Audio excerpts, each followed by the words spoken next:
Give me a hell yeah. Ooh, you know what time it is. Bless up. Bless up.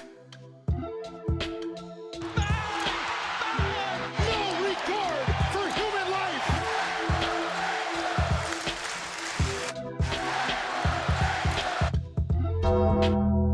Guaranteed.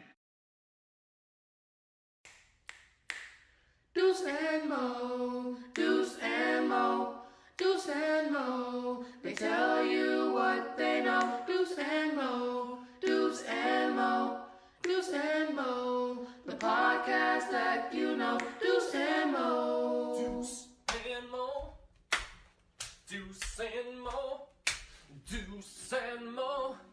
They tell you what they know. Do it for Deuce and Mo, Deuce and Mo. Hey, do it for Deuce and Mo. When it comes to the Kings, it's my favorite show. Do it for Deuce and Mo, Deuce and Mo. Hey, do it for Deuce and Mo. When it comes to the Kings, big hopes and dreams as we cover our kings. Never cover the kingdom, but we loving our kings. And we covered your prayers as we doing our thing. Big Deuce with the par, Lil Mo on the screen. Solo or together, still do it for team. Never switch up for $1 or revenue stream. So we always got each other, balance out the beam. Deuce and Mo, and that's the end of the theme song. Do it for Deuce and Mo. We are live! Do it for Deuce and Mo. When it comes to the Happy Kings, it's my Thursday. favorite show. little morning chat. Morning chat.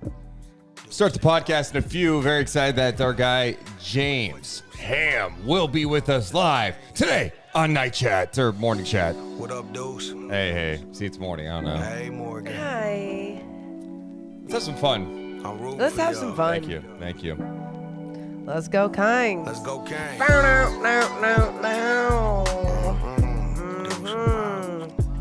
Shout out to Alexi Garcia. Good morning from Spain. Hell yeah. What's up, Bryce? I see the YouTube chat going. Make sure to hit the thumbs up. Have a little fun. Patrick, thanks for being here. Joe, Mark, Thomas, Gonzalez. A lot of people here to talk some Kings coaching search today. Morgan, Reagan. Love it. I love it that, like, although more news hasn't come out, there's still so much more to break down and talk about with everything that we do know so far. So glad we get James Ham. All right. Do you want to start the podcast? And then once Ham's here, his music will hit. Oh, I wish he had music. That would be amazing. Like an actual intro, like wrestling. Oh my God, it's James Ham. Just like it. So Jim Ham will be joining us. James. Jim. If he wears a fedora, he's Jim, right? Oh my No, God. it's Jimmy. It's Jimmy Ham. It's Jimmy with the fedora. Jimmy Ham. What's up, West Side Kings fan? like Will it. Z in the house. Let's start the podcast. Juice and Mo coming down. 3, 2, 1. Hit my music. Deuce and Mo. Deuce and Mo. Deuce and Mo. They tell you what they know. Deuce and Mo. Deuce and Mo. Deuce and Mo. The podcast that you know. Welcome into the Juice and Mo podcast. Recording this on a Thursday morning, as always, presented by our friends over at The Burger Patch. Go to theburgerpatch.com. Promo code TMP20. Saves you 20% off your order at theburgerpatch.com. I'm Juice Mason alongside Morgan Reagan, who's battling a little cold. I thought you said don't bring attention to it. I mean, it's hard not to. When He literally says, "Don't sound sick." Come on, can you Don't sound sick. Well, And I it's said, not even that "Okay." Just I'm trying. Before the show, you sounded like a hot mess. It's like, why are we doing the show then? But now I sound better. Don't I sound better? You sound great, Morgan. Whatever. Reagan. You know what? Well, my brain's working because I took Dayquil and my brain's working and I'm ready to effing rock and roll on this Thursday. Ooh, and I have a good singing voice like this. No, you don't. You And do I not. got a good singing voice. That's awful. Okay. It's awful. Jam-packed show. Jam-packed show. We'll talk some NBA playoffs. James Ham going to be joining us in a few minutes, and we'll be talking to him, obviously, about the Kings coaching search. He's all over that with the Kings Beat newsletter and hit, of course, the Kings Beat podcast, so we'll talk to him about all of that. Last night in the NBA was kind of fun with Nuggets Warriors, like for a game that, like, obviously we knew what the Nuggets were going up against, right? Being shorthanded, and it just looked like they were overmatched at times, but they made it a series. It was fun. It was fun because there was a point when you're like, oh, you're questioning what the Warriors needed to do.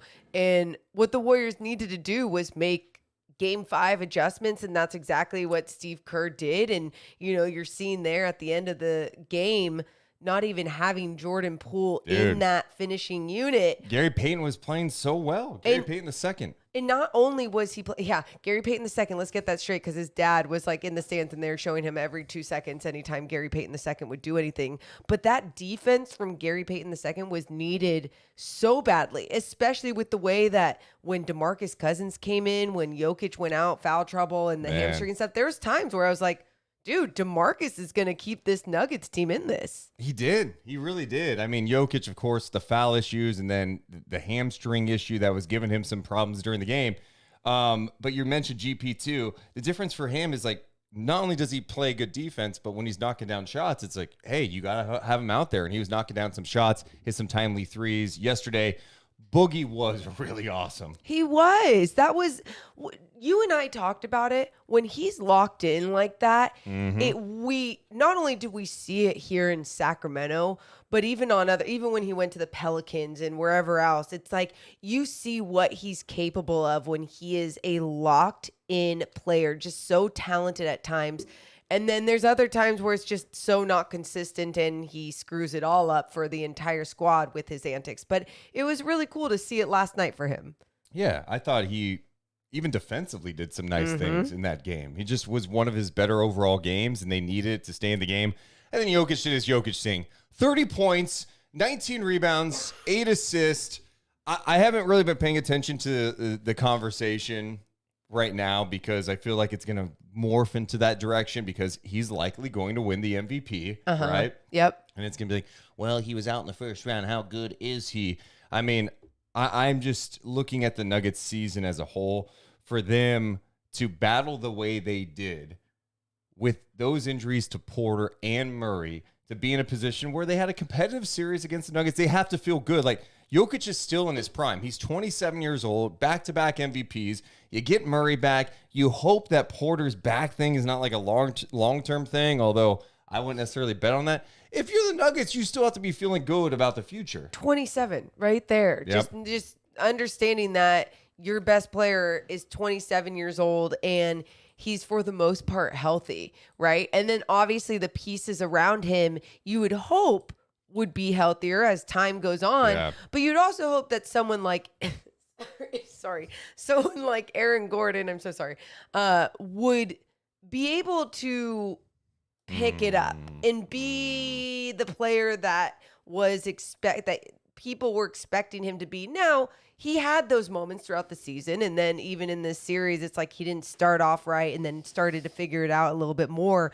But think about what Aaron Gordon can be to your squad if he does some work in the offseason as well. Well, and I think his life is made a little easier when Murray's out there, when Porter's out there. Yes. He doesn't have to be like, hey, we need you to be the number 2 or number 3, depending if Barton is going on a night. Exactly. So, I mean, I still think he can have a big impact because of what he can do defensively, too. So, yeah, it doesn't feel good to get bounced out again if you're the Nuggets and you start thinking about, all right, I mean, Jokic is in his prime, but, I'm sure there's a tendency to worry, like, God, we just had 2 MVP years from Jokic and there's no championship hardware to come from that. But I think you have to have the perspective, like, get some of these guys back. After the game, they were talking about the future. Jokic says, we don't know what we can do because we were not healthy. But yes, do we have some talent? Yes. And can we do something? Probably yes. You can see through the league how teams are making super teams and they're not making any success.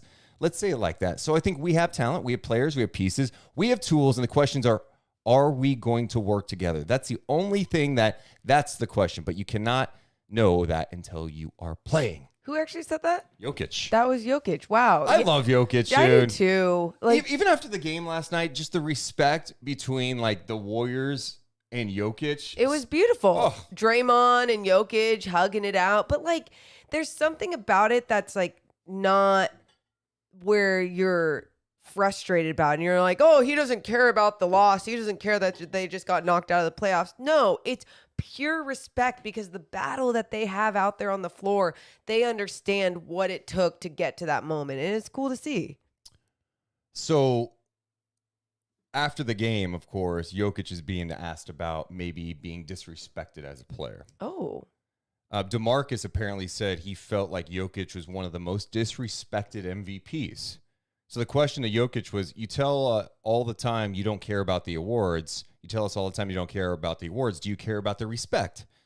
Jokic says, I mean, I can't really control that. I respect every player in the NBA. I think it's really hard to get here, especially like how I got here. I know how hard it is to do that. So I respect every person, every player that comes here, not just the players. You can see the coaches coming here and being here 10 years and they improve maybe 1 or 2 spots. People don't know. Probably they think we are living the best life. It's work. It's a daily work. Basically like you guys, we're working every day. Like I said, I cannot control if someone respects me or not. Of course I appreciate it. I cannot control how other people are having feelings or what they're thinking of me. Someone said, does it bother you? Jokic says, what? When people don't seem to respect your talent. Jokic says, can't care less, brother. Right. You guys, it's just like anything in life. You shouldn't give a shit about what people think about you, That's right? easier said than No, done. and it totally is. But it's something that everyone should work at because everyone's going to have a different perspective of you and have an opinion about you and a judgment about you. But if you're kind to all and you're doing all that you can as a person or within your work, showing that you're just working hard and being the best you can be, who gives a damn, right? Easier said than done. For the Warriors, they escaped this series. It wasn't pretty last night, but they did get it going late. And now they wait for the winner of Minnesota-Memphis. Yeah, which I'm hoping it's Memphis. Obviously, I think a lot of people are. You're hoping. You're anti-T-Wolves with me, huh? I'm not. Come no, aboard, no. man. This isn't an anti-T-Wolves podcast.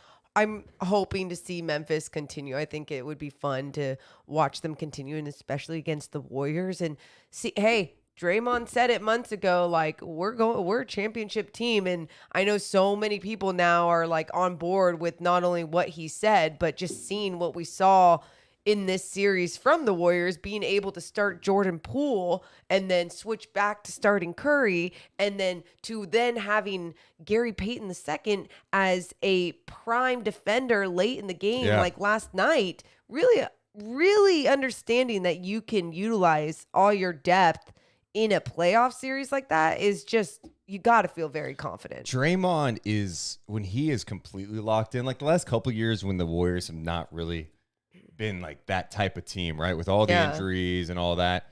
Sometimes his engagement, it seems like Draymond's the guy that doesn't do well on a losing team. Yes. So, and I'm not trying to take anything away from him. I'm just being honest about it. I think he thrives off that competitiveness and being in games that matter. Yeah. When he is locked in defensively, I mean, it's so good. We talk about defensive player of the year, Marcus Smart wins it, but I'm watching Draymond in the playoffs and just his ability to literally switch on every possession, and he could battle Jokic. It doesn't You could throw matter. him on a guard. Like, he makes life tough. They threw a box and one at times at Jokic, and the fact that I think there's so much trust with having a leader and a guy, an anchor out there defensively like Draymond Green, where you can throw all these things at your team and be like, hey guys, we're going to actually do this in this series now, or we're going to do this. And they know how to execute it. It's mostly because the trust is there, but Draymond does such a fantastic job talking it up, making guys trust him. Just a brilliant defender. I want to give some love to everyone watching us live. We got James Ham coming up in a few minutes. Make sure to hit that thumbs up button. Make sure to hit the subscribe button if you're on Twitch. Follow. Shout out to everyone here. Give me a hell yeah. Appreciate the chat is active, talking about Love Boogie's big night. Commentator said DeMarcus was playing like the Sacramento Kings DeMarcus. Yeah, I mean, he looked really good last night. And, you know, long-term, like, what's his fit? I think if he can make it work, sometimes for him, I'm sure he looks at himself just like any player who has, like, tremendous pride in their games. He wants to prove that he can be a guy again, right? Like, he wants to be a focal point. And I respect that.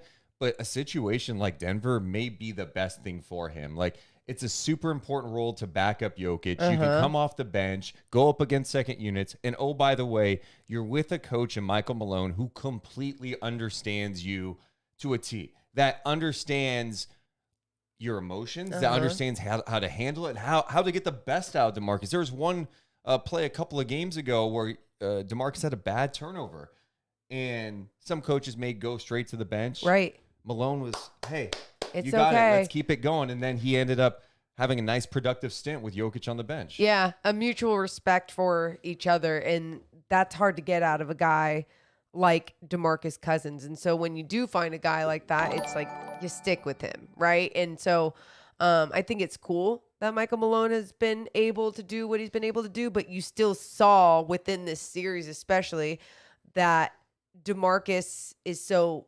inconsistently good, right? Like, he has those antics, he has those moments where he's getting ejected, he's getting technicals, he's deflating the entire team with his antics. And so that's why when he does have a game like he did like last night, we'll shine the light on him on that, but understand, like, that's not what it's going to be consistently going forward. And it's about his role too. Like, right. If that's like your number one guy, that could be an issue. But when he's coming off your bench and, you know, more times than not, if he's coming in, getting some buckets in a few minutes, that's a good thing. Getting some rebounds, good passer, even hitting some threes last night. Yeah. That's big time. Pika House says, does Michael Malone get fired or does he get a pass because they were missing 2 key guys? Well, he just got a contract extension. They're not firing Michael Malone. But I understand your question and just of how the NBA culture works. But yeah, I think they understand patience there too. And I mean, the grass isn't always greener, right? You have to understand you have this 27-year-old MVP. You have 2 guys that can be stars in this league if healthy, when healthy. And then you have other pieces, Will Barton and others that can actually really help you get to the next level. I still think the Nuggets have to look at their squad and go, what other tweaks can we make though? Because barring injury, if we don't have Jokic out there, like what else do we have? I honestly think the biggest mistake this front office made with the Nuggets was giving Michael Porter the extension, especially with his history. But you saw how special he was in those moments. I mean, I saw the potential. Like offensively, yes, the shooting for sure. Liability on defense, but then defensively. and this is me who I have shit on Michael Porter Jr. so many times defensively. You saw improvements, times of improvements. Again, I understand what he can be if he's right. Yeah. But you're talking about committing significant cap space to a player who has not shown the ability to stay healthy. And like, it's sad. It's sad. I'm not hating on the guy. The guy's had back issues dating back to college. Yeah, it's tough. I mean, mean, his contract next year, Morgan, when it kicks in, it kicks in. Next year, what if I told you Michael Porter makes $29.7 million? I would believe you. And the year after that, 32, 34.5, 38.8. And then this offseason, there's talk they're going to give Jokic the Supermax. Which he deserves. So their flexibility, it's you're banking that Porter is going to be 100% going into next year. You're banking that Murray bounces back. Those are the things that kind of give you, and Gordon's locked up too. So, it's tight in terms of financial flexibility for the Nuggets to really improve their team. They just need guys to get back, be healthy, and be at a level that they were pre-injury. Yeah, I'm with you on that. And hopefully we can see that because I think it's fun to see a guy like Jokic be able to accomplish so much on the basketball floor. I just want to see other pieces around him help them get to the next level. Uh-oh, do we have... Ooh, you know what time it is. It's that time. He is here. Welcome in. The one, the only, James Ham. What's up, Hammer? What's happening, guys? Look at that. Oh, James Ham. It's not Jimmy Ham. He does not have his fedora on. Yeah, what Deuce is like so fascinated with your fedora. Yes, he has it. Hell yes. I love it. My fedora's right next to me. I absolutely love it. Like, I think it's such a vibe. So keep fedoring on. That's my my New Orleans look.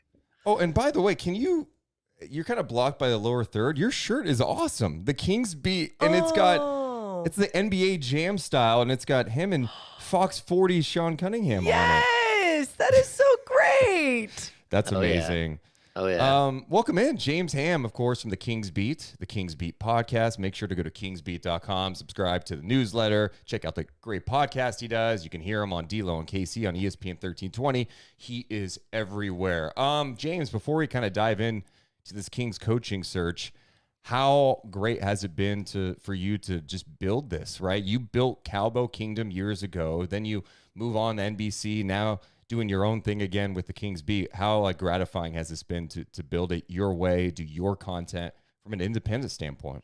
Yeah, I love it. It's so different. The last couple of years at NBC, I wrote like 500 to 550 stories a year. And wow. Yeah, you get done with a year and like your brain doesn't even want to function. Like my wife is used to me basically needing like almost a month after the season to recover, but I'm still working full time. Even then, the one during the shutdown, I did 22 mock drafts, and then you're creating content 5 days a week. It really is taxing, and so I like what I'm doing now because number one, I love writing long form and really diving deep into topics like I did yesterday with the coaching search. I like podcasting, which NBC decided unilaterally just to kill the last year I was there, and I wouldn't allow me to open up my own. And so that was a point of contention. But mainly, I like that I have the freedom. And it's not that I feel like I was told I couldn't write something or anything, but I have the freedom because my brain works. Yeah. I have the freedom to like move around the space because I'm not so mentally taxed that I can't get out of my own way. Because when you've got to write a game recap and then follow that up with a sidebar or two every single night, and you're at the arena until 1 o'clock in the morning writing because name that Kings player that won't show up for post game for an hour and a half, and you're waiting for quotes. It just wears you out, and so I'm happy. That's what I would say. Hell If yes. nothing else, that and the happy hours. We do happy hours, which is tonight for the Kings beat. They are so much fun, and it gives me a different way to connect. It's like podcasting with people who are following you and trying to get, so you guys have it with your live chat and stuff, but it's just different because people ask questions. I get a little loose because I'm drinking the whole time. Ooh. Loose lips ham. He Watch comes out. Jimmy Ham. He puts the Yeah. fedora on and let's go. Yeah, well, that and it's off the record, so there is Yeah. no recording, and so we do tell some crazy stories about things we know, and so I like that avenue. I like having those conversations. I mean, you guys know, like I have conversations with you that are a lot more revealing than what I would put on somewhere, like on a podcast or on the Sure. broadcast, because you can't always. I mean, you can source stuff, but we hear a lot of stuff, and so something that you're not comfortable maybe reporting, but hey, just a little juicy nugget. Love the this little thing, nuggets. I don't know if it's true Yeah. or not. Yeah. I Yeah. hear that. No, and that's fun. You're doing one with Sean Cunningham, and just for those who don't know, if you're not subscribed over at Kings Beat, if you subscribe, you're allowed to go to these happy hours each Yes. month that you put on, right? Yeah, they're for premium subscribers only. And Sean will be on tonight because he's transitioned to a new job. But also Brennan will be there, and Brennan has just been he's such a breath of fresh air. For me, someone who's done this for so long, to see somebody who has like a clean perspective, and Yes. and he's so inquisitive and wants to ask questions all the time. For me, it's been great. I've had an absolutely spectacular season, like mentoring him. It's almost like I've got like a sidekick a lot of the time, and it's good because it brings me back to like when I was first doing this, and sort of the questions that I asked, and sometimes I had someone to ask, and sometimes I didn't. But it's been like young people keep you young type deal. It's been good. Yeah, he's what I love about him too is like he puts in the work. He's obsessed with it. He watches a ton. He's very talented young guy in the business for sure. James, let's dive into the Kings coaching stuff. I mean, here's one for you. When do you think we will find out who the next head coach is for the Sacramento Kings? Okay, so last week I was told they thought it would be a 2 to 3 week process. We're probably most of the way, or not, if not all the way done with Zoom interviews. Then there will be a round 2, which will start anytime, which will include in-person visits. So the thought originally was to whittle the list of 7 names down to potentially 2 to 4. With the outside chance that maybe someone just blows you away and you add them in as a 5th in person. Some of these guys are in the playoffs, so the Kings plan on traveling to them if they need to. A lot of these guys are actually in the playoffs right now. But if you want to get a full feel for these people, that's what you have to do. And even like a guy like Mark Jackson, I mean, he's still covering the playoffs, so it's not like he's available just to fly out. I mean, maybe he is, but getting someone in the building right now is going to be a little bit difficult. Was there anything that like surprised you about the list? Like whether it was people that weren't on the list or just people that were on the list? Yeah, I think that the names, of course, Kenny Atkinson wasn't on the list. Terry Stotts wasn't on the list. Um, not that I was totally shocked, but Frank Vogel wasn't on the list. So you do have a couple of coaches that just didn't make the final list for one reason or another. I know that Terry Stotts is doing something in Utah at this point, and so it's very possible he just wasn't available or wasn't interested.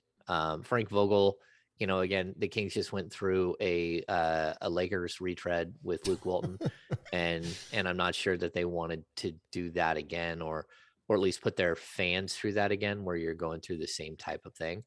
And then the Kenny Atkinson thing is interesting. I've had a lot of conversations around that, and there just was something that the Kings didn't, when they do their due diligence on somebody, there was something that they didn't feel comfortable with. And so they didn't move forward with him, which I think, a lot of Kings fans that was their guy.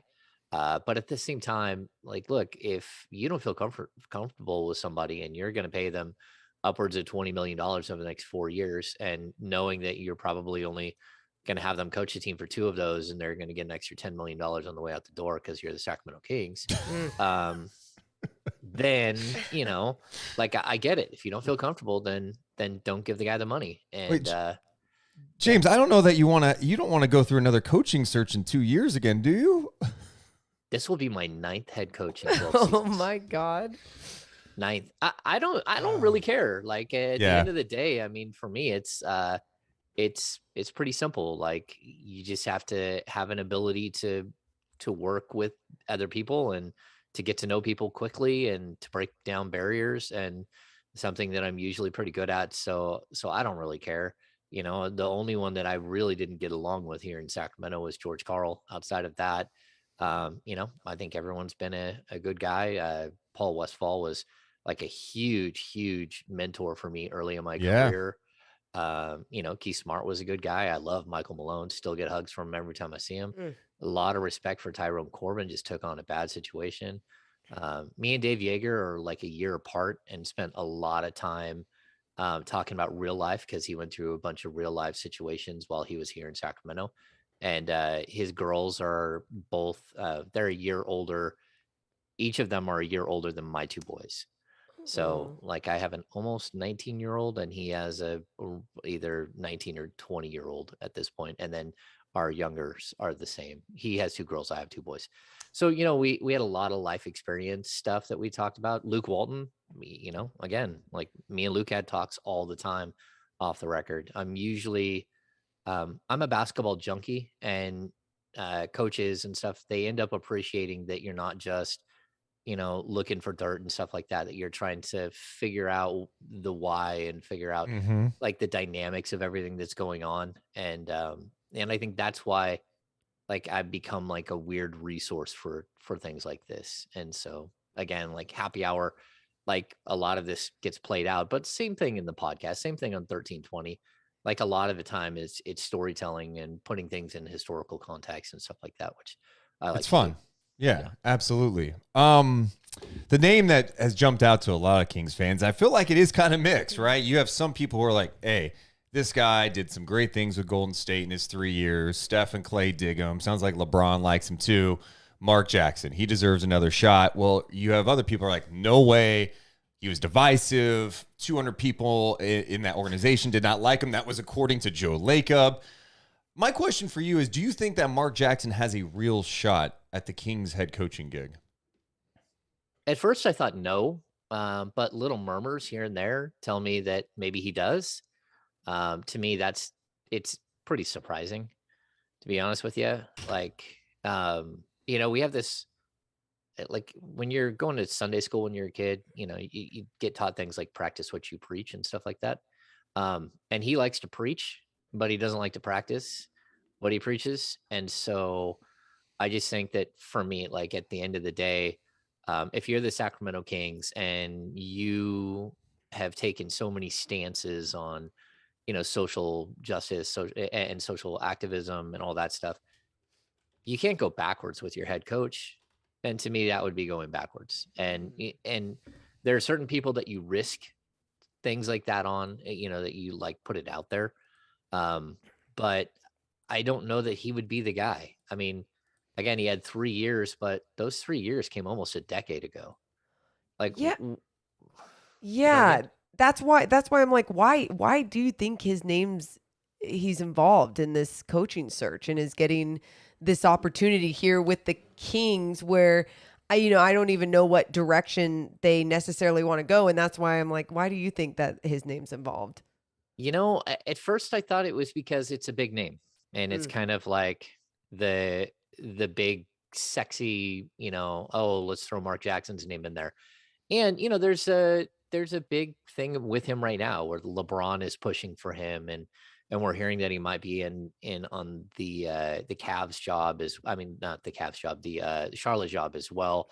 Like there is a buzz about him, and the Kings have always liked buzz. So if you look at the list outside of that, it isn't like super, super sexy.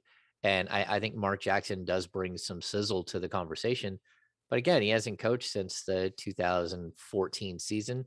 And the way that when I'm going through this and I'm breaking down coaches, like, Mike Brown hasn't coached since right around there, 2014, 2015, right?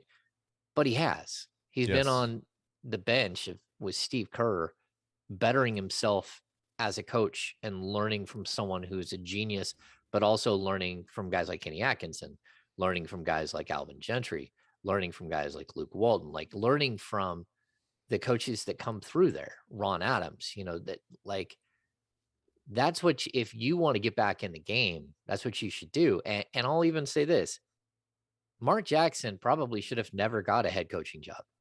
He's never been a coach. He's never been an assistant. So when you look at him, like his basketball reference page for his coaching, you go look at a guy like Steve Clifford, who has like, I don't know, was it 13 years as an assistant before he finally got his first job? Mike Budenholzer was 17 years on Greg Popovich's staff. Wow. We look at this kid that, Will Hardy. Everyone's like, oh, he's so young. He's 34 years old. He's got 11 years coaching experience, now 12 years coaching experience. So to put that in perspective, Will Hardy at 34 has 4 times the amount of coaching experience of Mark Jackson. So I don't get it. Like, the modern NBA has changed. Just because you sit in a booth and you call a game, that doesn't, to me, mean that the X's and O's, the defensive sets, maybe you're a leader of men, but maybe you're not, because everything we've heard from the Golden State experience, like 90% of it is negative. I mean, you had an assistant coach who was like jettisoned to the G League. You had one assistant coach that was literally recording everything that was said in coaches meetings and like all of these crazy things. He had to apologize for getting caught in an affair. That was on draft night, by the way. That happened on an NBA draft night. That whole thing came out. Well, and I always love it when someone gets caught doing something like that and then starts quoting Bible verses like in their speech, because again, that's the world we live in, where you think that you're just fooling somebody. And so I don't buy it. And like, again, I was around when Mark Jackson was a head coach. Monte Ellis got traded while the Golden State Warriors were in the building, and it was totally weird. Monte was on the court working out and then comes off the court in pregame, and then Mark Jackson held his pregame media session, got all emotional, and they just traded him for Bogut. And it was like this really weird situation. But like, I've been in huddles with him and all that stuff, and I just don't know that it works in today's NBA. Like, it's so weird because I always go like, I want to believe in these second chances too, when in guys, but I also understand when the history's there. So I just have a difficult time. Yeah. I think the thing that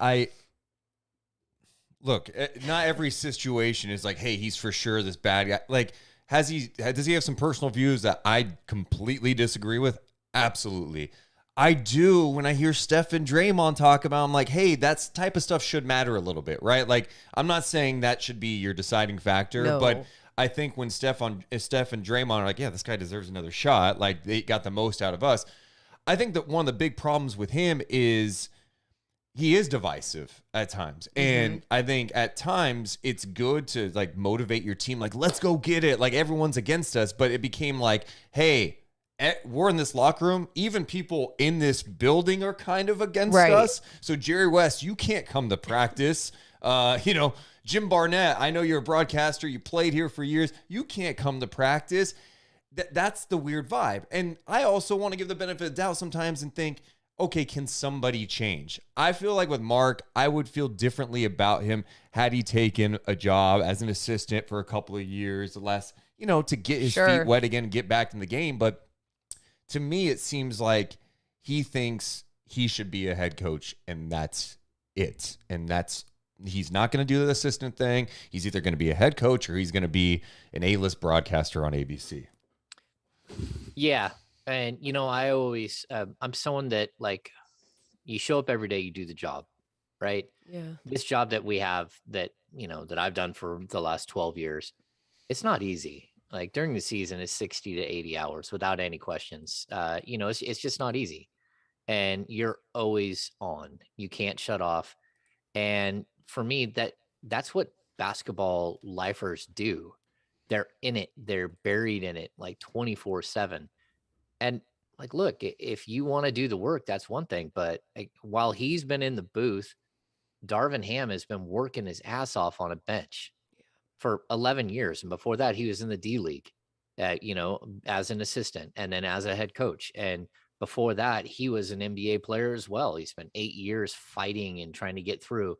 And he certainly didn't try to like take over for John Stockton in Utah or do anything like what we saw. Like some of the stories out there are crazy. And like, look, I think of basketball as a family and like, there's going to be all kinds of different types of leaders. And I might be slightly jaded, not just because of Mark Jackson, but because, I was raised like super religious. And I just see the hypocrisy of so many of the people that run these things. And he clearly has been that. He's been, caught doing things that is someone who professes to being a godly man shouldn't be doing. And so like maybe part of it of the reason why I don't like hold him in high regard is because I have a hard time like really like believing that he is, who he like thinks that he is and that stuff. And so anyway, it's more of a philosophical discussion. When it comes to him, it's not about X's and O's. And even if we got into the X's and O's, we can even go there as well. And I can tell you this, when the Kings hired Michael Malone, who was Mark Jackson's lead assistant for 2 years in Golden State, everyone in Sacramento, including the owner, went around saying that this is the real genius in Golden State. This is the guy. This is the X's and O's guy. This is why the Warriors were so good. He is the best assistant in the game right now. And that's why we're going out and getting him. And of course, they pulled the plug on that way too quick. And now they're, regretting that. But the initial pickup was the right one. Yeah. And if I remember correctly with the Warriors in that coaching search, Michael Malone actually interviewed for the Warriors gig the same time Mark Jackson was. And so they're both kind of going for that job. I think they really liked Michael Malone, but I think they were trying to go at the time. You got to think about where the Warriors were at. They're trying to go with kind of a splashy hire. So it's like, can we get the splashy guy who may not have a lot of experience, but we pair him with a younger assistant coach who has more coaching experience with the X's and O's, and maybe that's the right combination. But I've heard the same thing as Ham just about Malone. Like he was kind of the guy running the huddles and X's and O's. So now we keep talking about experience, not as experience. And even with the Kings lineup, the names that we've heard, there's a little bit of both. Do you feel like the Kings have a preference of what they're going to end up going with? Or is it just about being wowed in these interviews by whoever it may be? Yeah, I think the biggest thing what the Kings are looking for, which I think is really interesting, is they're looking for someone that will pitch them a vision of the Kings that makes sense to them. And each of these guys have, their experience. Each of them have like their pluses and minuses. Especially, the older group or the more experienced group. There's some good names in there. I don't think you can get all those names. Like you can get an interview with them, but I'm not sure Mike Brown's taken this job. And to be honest, I think Mike Brown is the easiest hire there. But like, if you're looking at the list, he is the guy that you're like, okay, he's 52. So he's young enough that he could be here in case if they do hit it right, and he could be here for 8, 10, 12 years. That would be great. That hasn't happened since Rick Adelman left. With I think Dave Yeager's the only one to hit the 3-year mark. So that's a problem. But like, if you look at the list, I love what Mike D'Antoni does. It's just that Mike D'Antoni's 71 years old on May 8th. Like, I think he's brilliant. He always has been. And you want to say, oh, he's just this amazing offensive juggernaut. And I go back to like the 2017-18 season, the Houston Rockets were first in offense and their defensive rating was 6th in the NBA. Yeah. Like, he does have a scheme. Now, does he have a scheme that fits Domantas Sabonis? I don't think so, because everywhere he's gone, he moves away from a big man really quickly. And that's not what the Kings hope to do. Plus, like, that's the point though. If you get this right, and if you're hiring a coach, shouldn't it be with the hopes that you're finding the next Popovich or Eric Spoelstra or Rick Adelman? Like, shouldn't that be the idea? It's not about like a Band-Aid to get you through and somehow snap the playoff streak. And if it is, then everyone should be fired. And the people who own ownership stake should just sell their ownership stake, because that just means that you don't understand. You don't understand the game. So it can't be about a short, like, quick fix thing. It's got to be something that's sustainable, something that you can build. And that's where I like, again, Mike Brown is someone who makes a ton of sense to me. But can you get Mike Brown? And yeah, why do you think that they wouldn't be able to get someone like Mike Brown? Just their reputation? Well, their reputation and the fact that, he's going to have better offers that are coming up.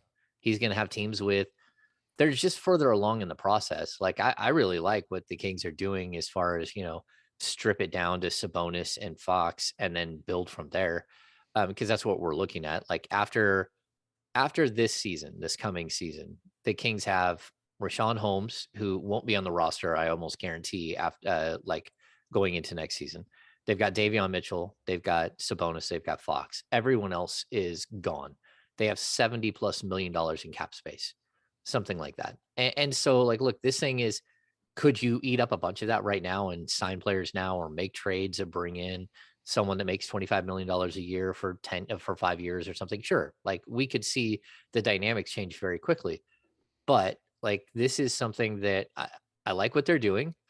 I think that they need to get on a specific path and just go for it. Like, try to build something that, again, to use the old Bible verses, build something on rock, don't build something on sand. And that's what we keep seeing. We keep seeing them build something that's temporary.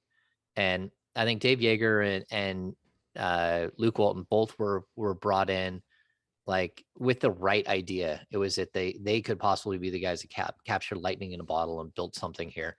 But it didn't work out. And so I'm still looking at that, though. You should be looking at something long-term. You should not be looking at something short-term. And again, to get back to your original question, like, the Charlotte Hornets are 2 years ahead, 3 years ahead in their build of where the Kings are. They have a turnkey system ready to, who's been like, James Borrego should not have been fired there. I'm with you. Yeah. And you're looking at a San Antonio system. So you step into a foundation with really good young players that, could be a potential playoff team next year, could be, forget the play-in. They could take a huge leap. And so that's a better job. I think if the Utah Jazz job comes open, that's a better job. The flashiness that is the LA Lakers, job. That's going to be intriguing. Like there's a lot that could happen here that actually, like other jobs that open up that make sense, a lot more sense than the Kings job. Yeah, I mean, Utah, Philly could open up. I mean, if they get bounced or something, they may go a different direction. Like the D'Antoni thing you're bringing up too is having someone who could be here for more than just like 3-4 years.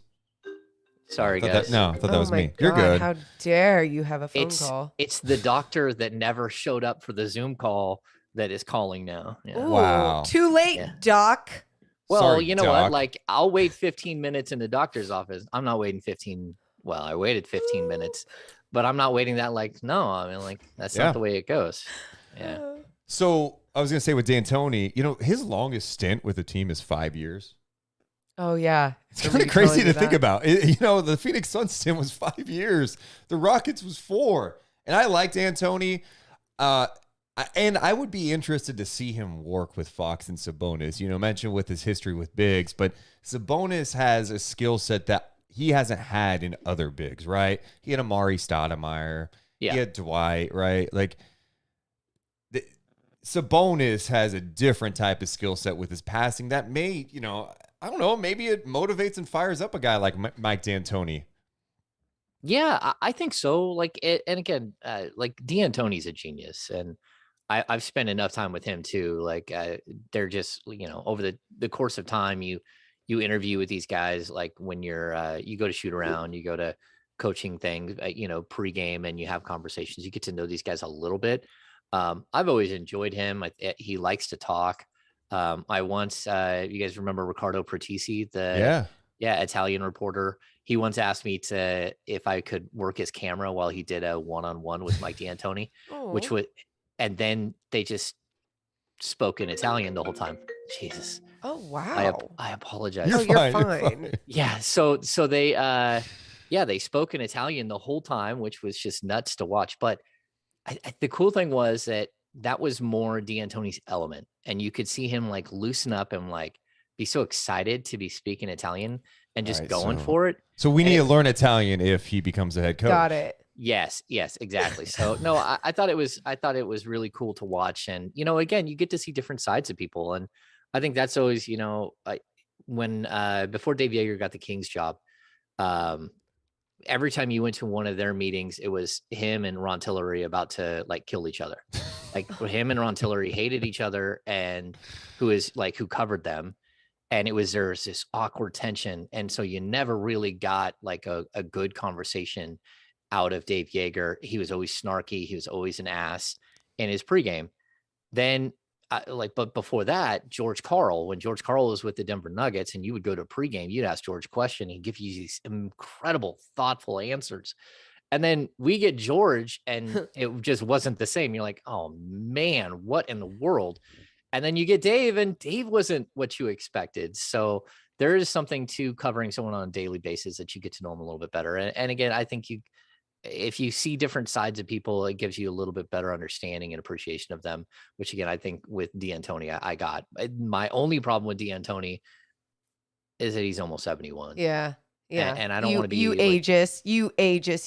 Yeah, I don't want to be an ageist guy, but like, look, this is about building something long term. We're all kind of in that boat, right? 70 is like the new 60 though, right? Yeah, no, that's cute, Deuce. No, I'll let G-Man know how you guys feel about age. And that's cool. It's such a different physical, mental aspect when you are a coach, and that's why like I get that. And not to transition into some of the younger guys, but I am curious with some of these younger assistants that we don't know much about. I'm curious if there's anything that jumps out to you about Darvin Ham, Charles Lee, or Will Hardy.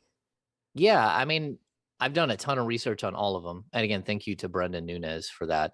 He does all this digging and finding all these clips and stuff. Oh yeah. And then he passes them along, and but it's about digesting the information, and there's certain things that Darvin Ham, I think, is going to have an authoritarian, like he's not going to be like crazy and abusive, but he's a no nonsense guy. Right.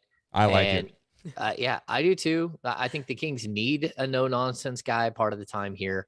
And that's what he's been for the Bucks. I think anytime that you spent 9 years with a head coach like Mike Budenholzer, you're going to glean some, some sort of like, style, and you're going to be able to build a foundation. And Charles Lee has done the same thing. He's been with Budenholzer for what is it, 8 years, between Atlanta and Milwaukee. He's a guy who's taken steps in the last couple of years to move up, as opposed to being a back of the bench guy, a little like more of a front of the bench guy. And he's a guy with he's a super charming personality from everything I read. He's laid back. He connects really well with people.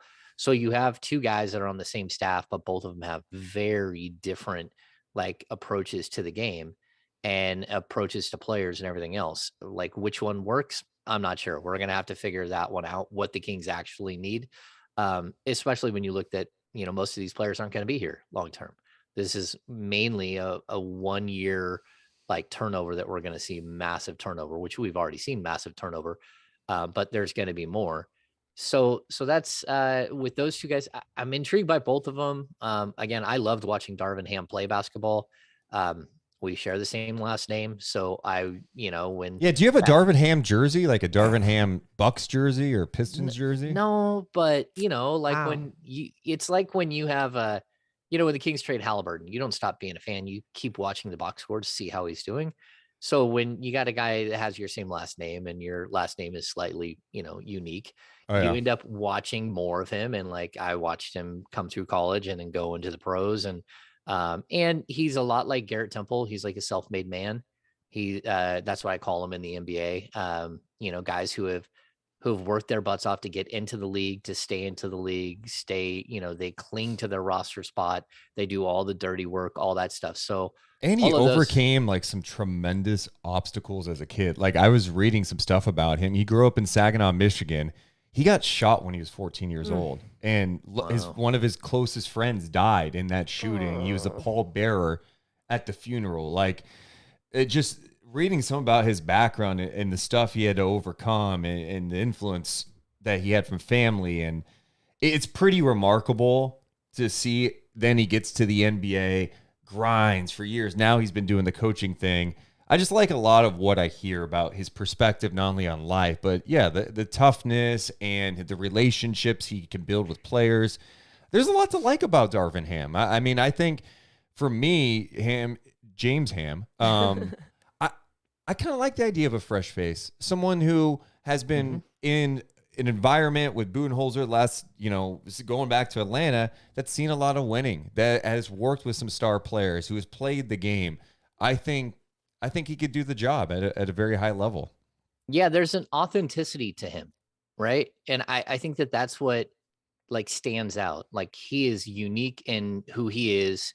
His journey to get here is unique. And he's 48 years old. He's got plenty of room to grow.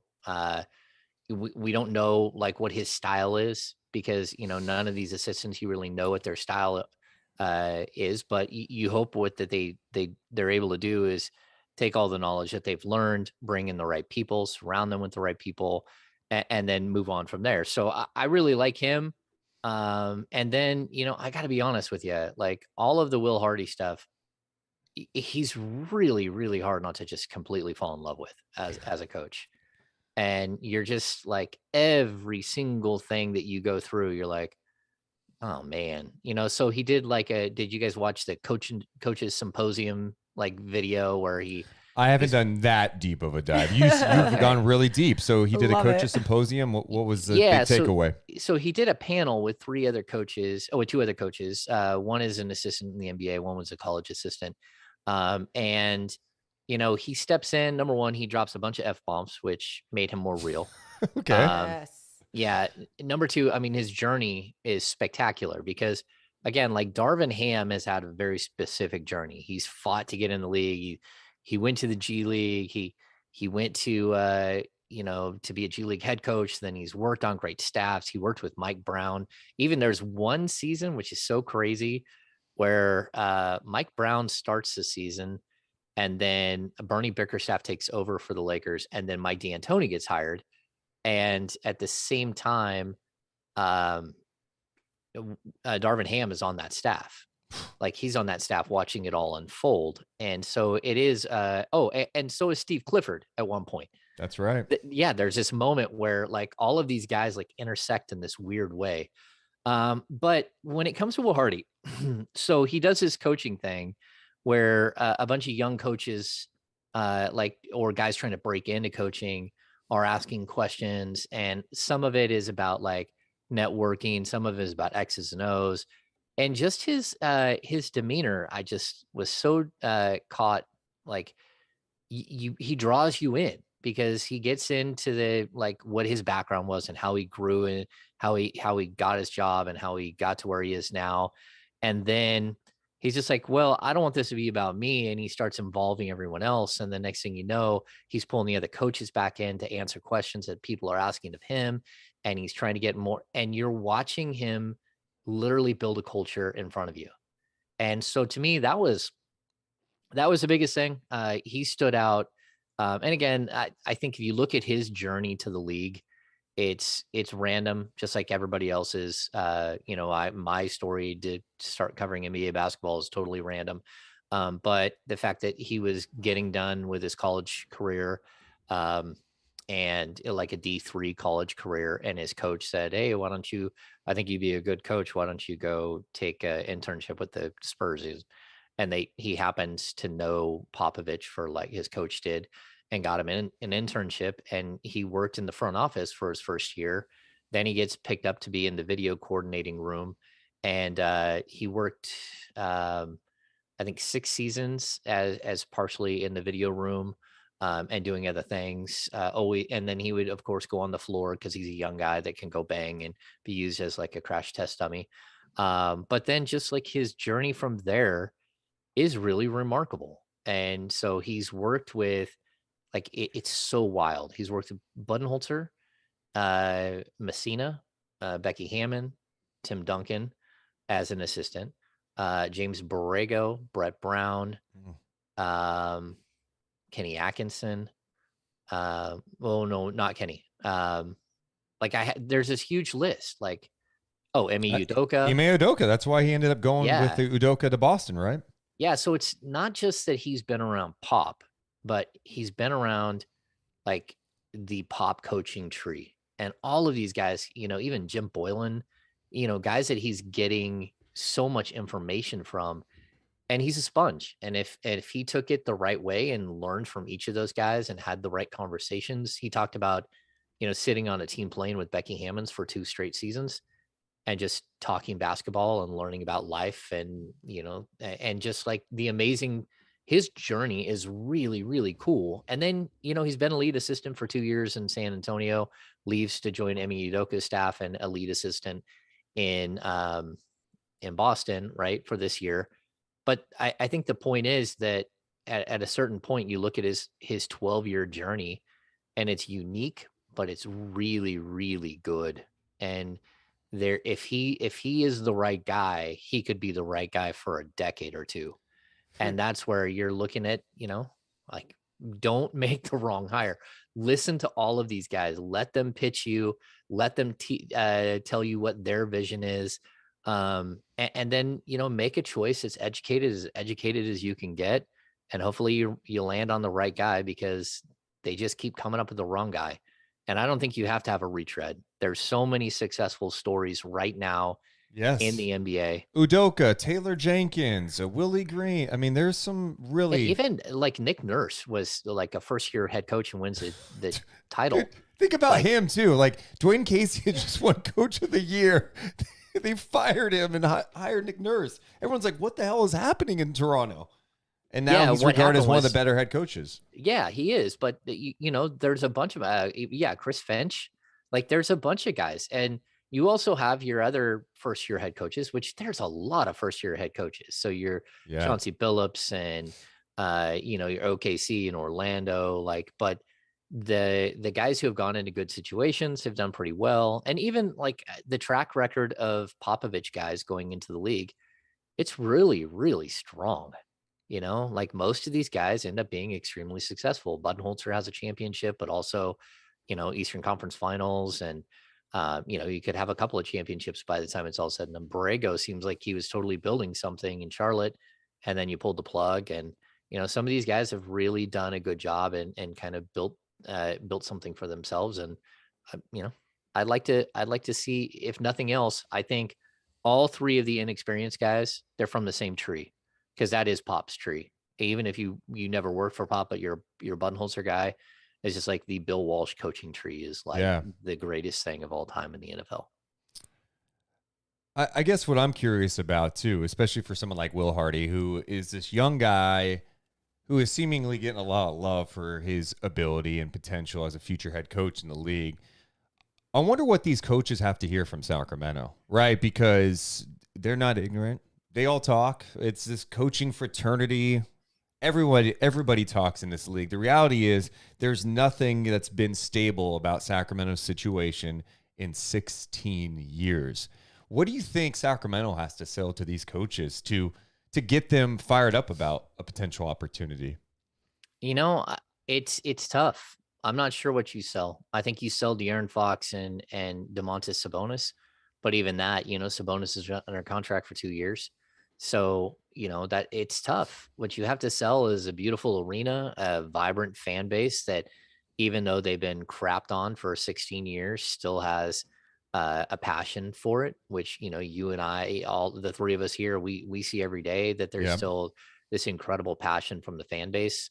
And we appreciate that. You know, it's one of those things that, you know, if you're going to preach stability and you're going to give someone a long-term, you need to give them, number one, a 4-year deal without any outs, maybe even a 5-year deal, and say, look, we're going to stick with you. I would hope that they would give Monty McNair an extension to match up with whatever you're going to give your head coach. I'm glad you're bringing that up, James. I can't figure this out. Is Monty going into the final year of his contract? I don't know. Yeah, it seems like that's unclear. Yeah, I've heard mixed things. It's a weird situation, and you know, we even heard rumors at the end of the season about him, like, you know, that, like, whether we could substantiate or not was all, you know, there's a lot of rumor and innuendo at that time. We've moved past that. He's going to be here and all that stuff. But look, it's not just like about a GM, and it's not just about a head coach. It's an overall instability with this group that they just have to stop. You know, like, we get to Black Monday, and you know, like, it's dark, right? Alvin Gentry is not going to be back, and that's typical. But then they sneak in, like, you know, Alex and Joe Resendez, a lead trainer, and Ken Cantanella, who's been with the franchise for like 6 or 7 years as an assistant GM. And then, you know, again, people who don't know, we lost Rasan as well. Rasan Gathers is just he's a good dude. He's our media relations. Him and Alex shared the media relations role. Well, now they're both gone, and the Kings don't have anyone in media relations right now that's on a full-time contract going forward.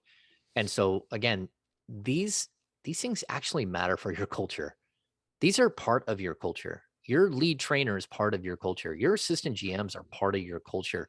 Your media relations staff is literally who ushers these guys from one place to the next, whether it's in the off season or they're one of them will be at the draft. Typically, you know, which who the heck is going to be at the draft this year? They'll have to send someone who hasn't done it before because they don't have anyone. So there's all of these things that, like, you just don't get are part of the culture of the team. And every year it's a massive scramble to see which piece that the fans don't understand how important they are to the system is now gone and someone else is there. And it's, you know, the ever spinning wheel of, you know, change. It has to stop at some point. You know, you went from a training staff with, and like Pete Youngman and Manny and, you know, all these guys that were they were there forever. You know, they were there forever, and they all kept doing continued education. They all ended up like with PhDs in their field, and you move away from it. And what you don't understand is that that's your culture. It's as much as your culture as anything else. It's what helps carry over from one to the next, you know, like when you switch head coaches, that's fine as long as you have like the right culture in place to withstand that and bring in a new head coach that will change some things. But it's more like the voice in the room that's changing. Yeah. Like with here, it feels like they paint the room a different color every year. And so you're constantly like, wait, this room feels different. What's wrong? Oh, somebody painted it again. Like, and that's what this feels like all the time. And if it's stability from the top all the way to the bottom, and you've got to figure that component out. And maybe that's what you need. You need a head coach who's going to come in and build something from the ground up that has a foundation that can withstand all of the crazy. Because speaking of, switching people out and everything, as we talk about this, you think about when a new coach comes in, it's usually like, all right, old coaching staff is switched out. Do you anticipate that that's going to happen with the crew that is there now? Like any holdovers or anything? I think there will be a couple of holdovers. We don't know for sure at this point. But most of these guys are under contract for next year.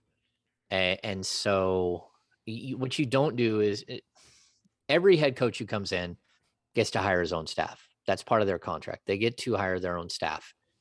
That doesn't mean that you can't say, hey, we've got Rico Hines, which we really believe in as player development coach. Can he be on your staff? Or it doesn't mean that you can't say, look, Doug Christie's our guy. Can you keep him on your staff? And, give it a year. And if you don't feel comfortable after the year, then maybe we can make a change. But let's give this a year. And, we've seen it here in Sacramento. Like Bobby Jackson has been on like 8 different staffs. Like Bobby he's just always on the staff, and it just doesn't matter who the head coach is.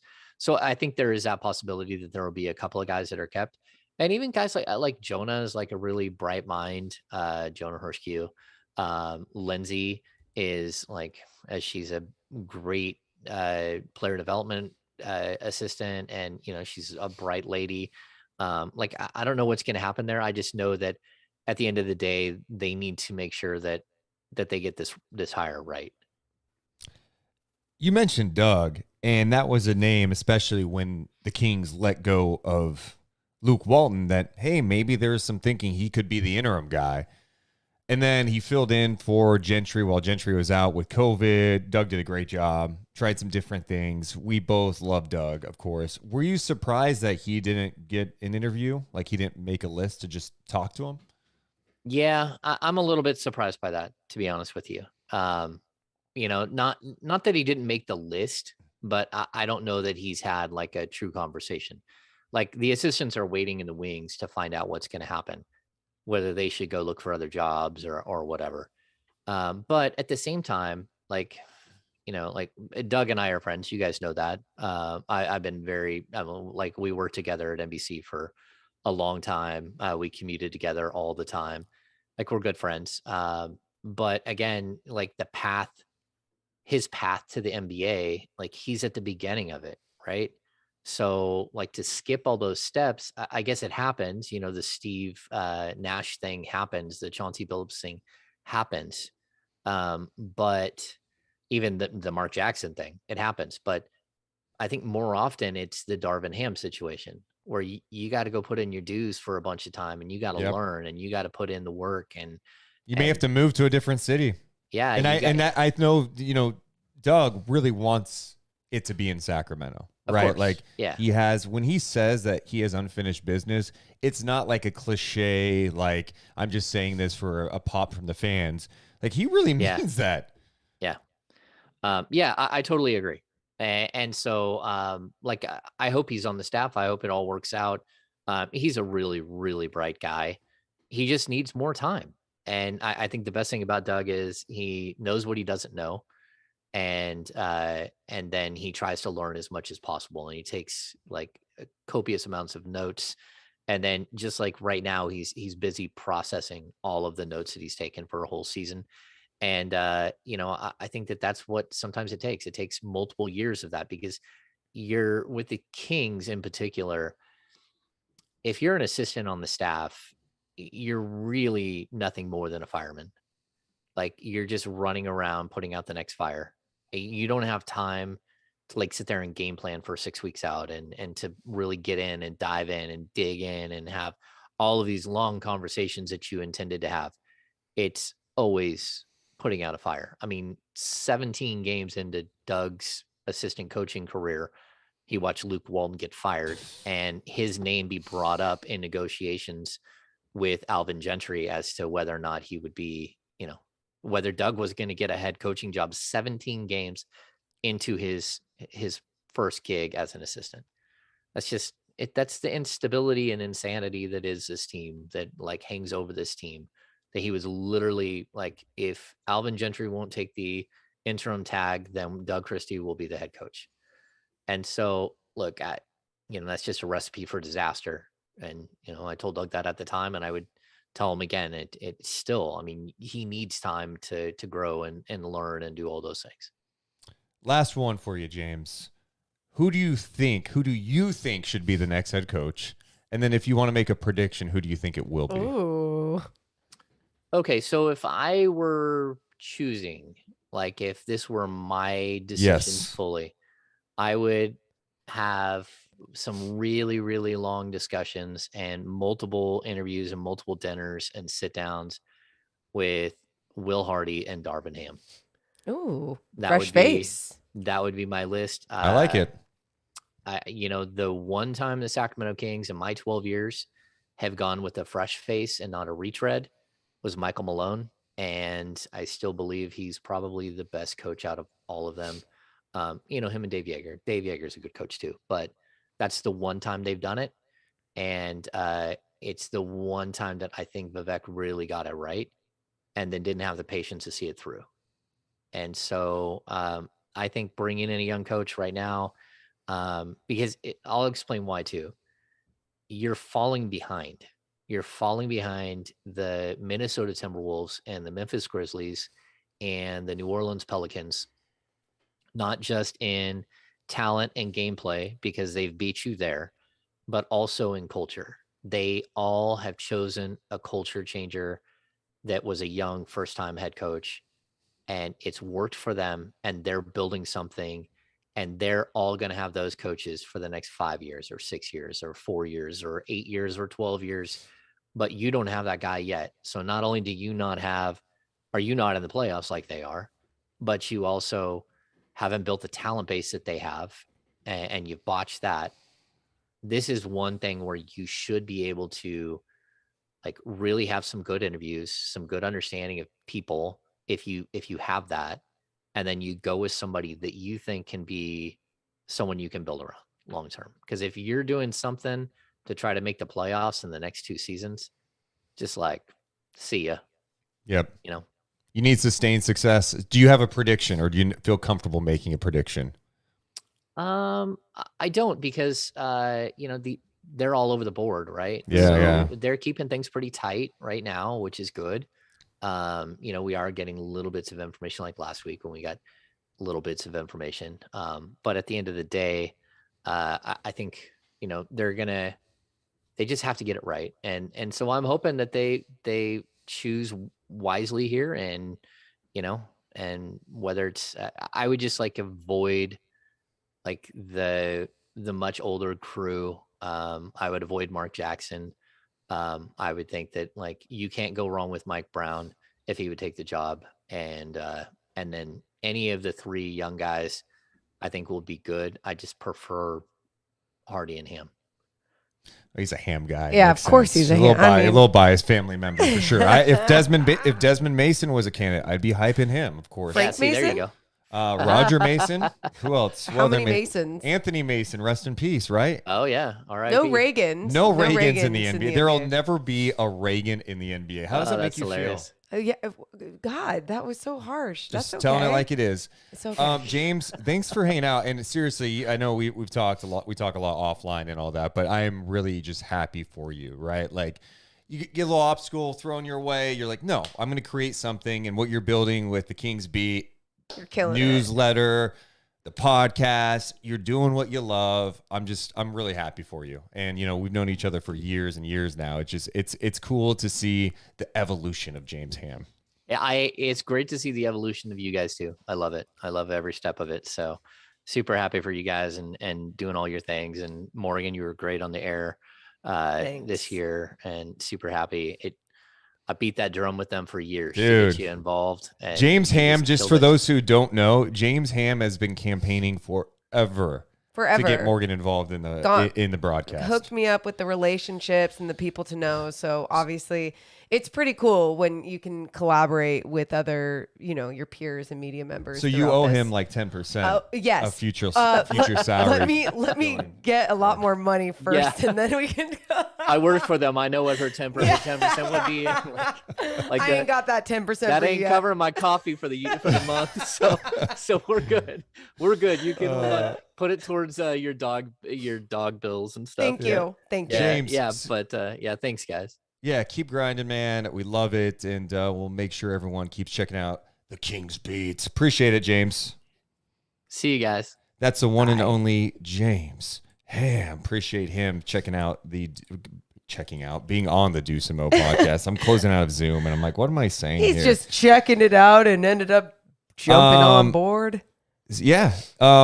Great insight from James. Yeah. He's covering this like crazy, and it's good to get his perspective on all that. Oh yeah. No, I love not only hearing what he's doing, but then hearing his perspective too, because of all the work that he puts in. It's so great to get all that, especially when, hey, this is Kingsland. This is what happens every year after the season ends. It's like, not only are you usually talking about a new coach coming in, but something new is going to happen. And it's great when people have more information on it.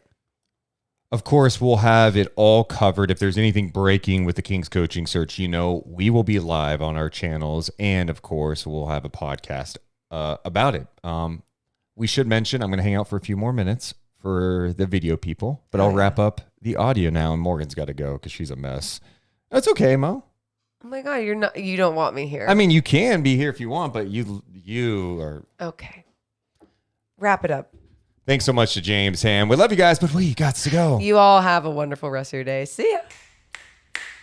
Deuce and Mo, Deuce and Mo, Deuce and Mo. They tell you what they know. Deuce and Mo, Deuce and Mo, Deuce and Mo. The podcast that you know. Deuce and Mo. All right, post-show time. Hanging out with all you scumbags in the chat. Appreciate you guys hanging out this morning. If you guys have any questions or comments you want to get in, let's go ahead and talk about it. If you have any thoughts on what James Ham had to say, just fire away. We'll hang out here for a few more minutes. Let's see if we can get a little music going to just hang out and chill. Let's see here. Stephen Brown, two things I'm certain of. Monty will nail another draft pick, and Kate will mention Cosby sweaters again. Can't be mentioning Cosby anymore, right? Michael, hey Deuce, that's a great hat. Where did you get that? Man, I got it like 4 years ago. King's Team Store. I need some more hats though, dude. My hair is coming in, and I've got that awkward. Look at it. It's kind of coming in weird, It's that awkward phase after shaving it. Mike says, hire Darvin Ham or Will Hardy. Get Jeremy Grant over here. Cross your fingers. The draft works out. Find some tough-minded bench guys, and we're off to the races. Yeah, I like the idea of a first-year head coach, especially with those names involved. Darvin Ham. I'm a big Darvin Ham guy right now. BW says, I'm a Hardy and Ham believer now.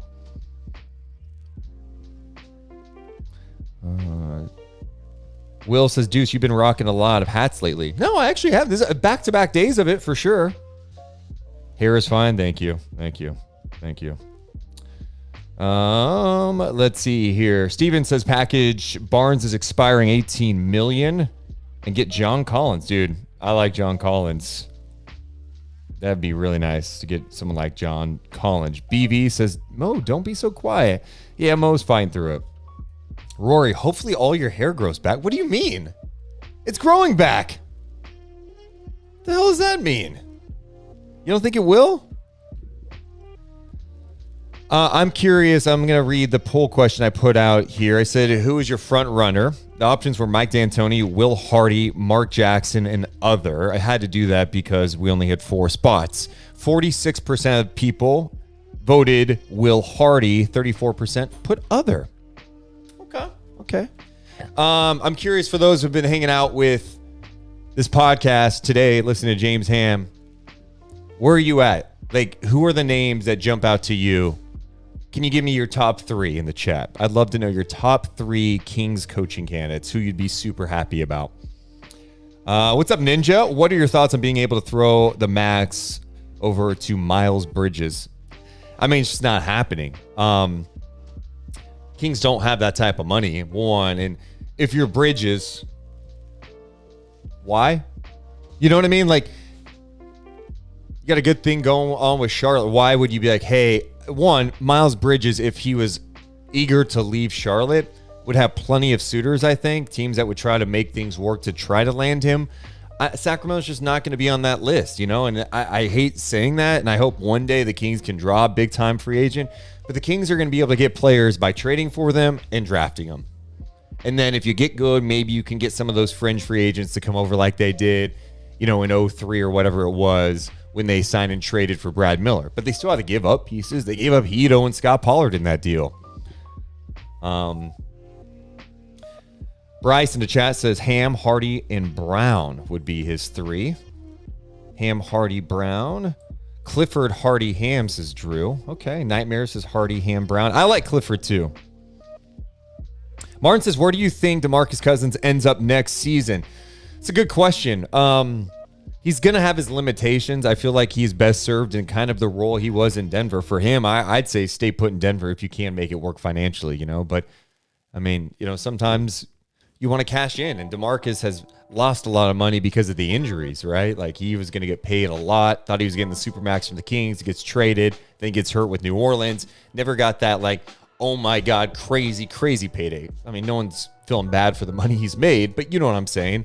He had the potential to make so much more money and injuries. So maybe he goes for a bigger payday. I just don't know that that's going to be out there based on injury history, age, a lot of circumstances. The Malone fit in Denver makes a lot of sense to me. The Birdman says, I really like Mike Brown. I'm not going to lie. Good. I'm glad you're not going to lie. Yeah, I like Mike Brown too. And, you know, he's been in the game, right? He's been with Golden State since 2016. He's still youngish for a head guy, right? I think he's in his early 50s. He was a head coach very young. He's been in the game for a long time, going back to Popovich's staff in San Antonio. Then I believe he was with Carlisle in Indiana when Carlisle was there the first time around. And now he's on the Warriors bench, head coach of the Nigerian national team. Rory says the Kings won't pay a premium for a head coach, so D'Antoni and Brown are out. Hardy's probably on the fast track for a premium job. Ham has a relationship with Dumars and Wilcox, so I think he gets a job. Okay.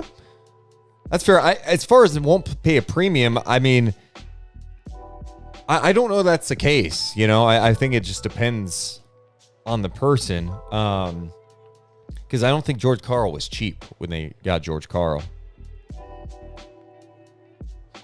Mike, how much will the new head coach and executives have to line up on draft and roster moves? You know, I think it just depends on who the coach is going to be. I mean, I think, you know, the front office usually does their thing. They put in the work all summer long, you know, all season long, scouting all these college guys, scouting the overseas prospects. They're doing the homework. As a coach, I think, you know, they ask you, hey, here are some guys we're looking at. Check out some tape. We're going to work them out. Can you make sure to be here for the workout? Like, let's run through these guys. I think you have to all work together for sure. Who is going to represent the Kings in the draft lottery? No clue. You have any ideas?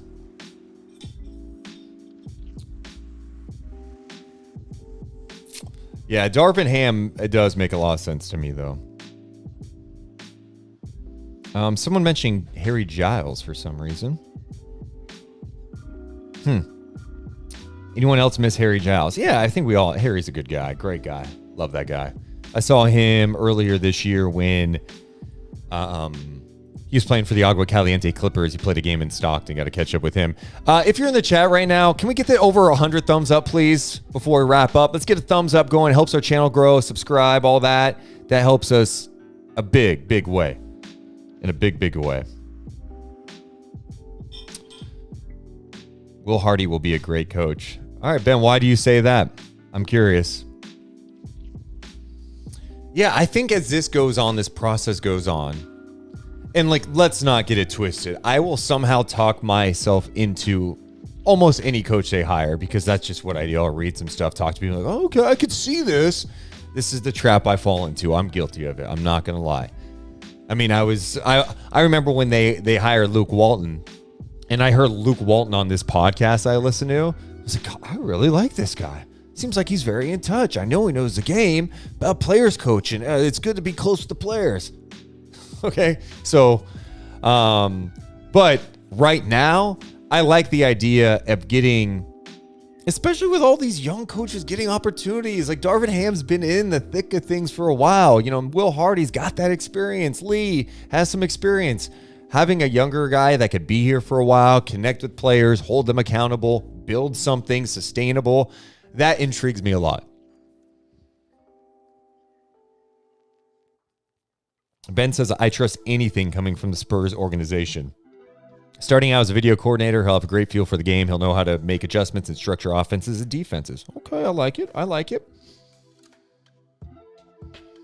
Key Kings, pros and cons on David Vanderpool, players coach who is loved by a lot of players. Yeah, he's not on the list. And, I don't know how often his name will be thrown about coming up this summer. It's tough to say. We're not in the interviews. I know he's talked to other teams before. I'm not sure. I know he's thought highly of by players throughout the league.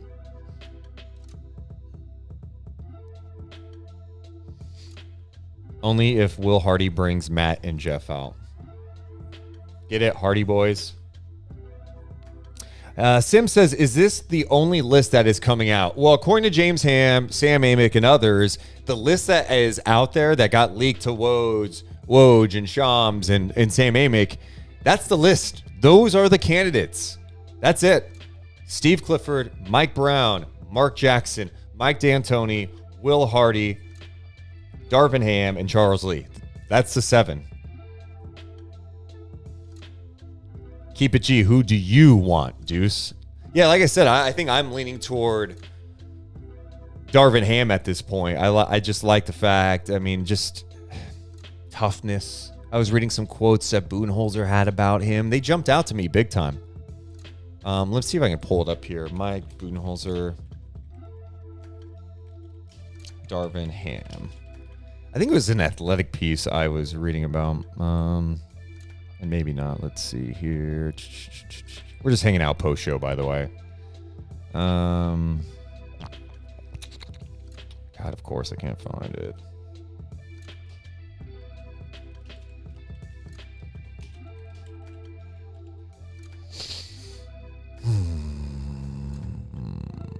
Yeah, of course, I can't find it right now. Speaks very highly of him and just his ability to be tough on players, but also command their respect.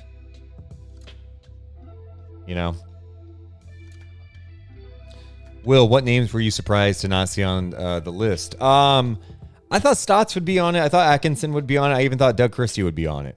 So those are kind of names that jumped out to me. I thought the names came out before Borrego got let go in Charlotte, but James Borrego is an interesting name. Another guy coming from the Spurs system who I thought got the most out of that Charlotte team, who was definitely an interesting squad, but flawed. Like defensively, they just aren't where they need to be. They had some great offensive moments, but they also would give up 140 multiple times. They did it once to the Kings, right? That Friday night game early in the season when the Kings were 5-4, Kings dropped 140 on them. But the win total jumped each year. I think it was like a 20-game improvement over 2 seasons. When do you think we get another update on the coaching search? I would say today, tomorrow. My predictions. That list got leaked Friday. So maybe they have some new information that comes out this Friday. Sim says Shaq speaks highly of Mark Jackson for the Lakers job. Yeah, and maybe that's the best case scenario for Mark is to get a job with LeBron and he can kind of get his feet wet there. And I just don't see it happening in Sacramento. I just don't know that that's the right fit for a team that is so desperate to get it right.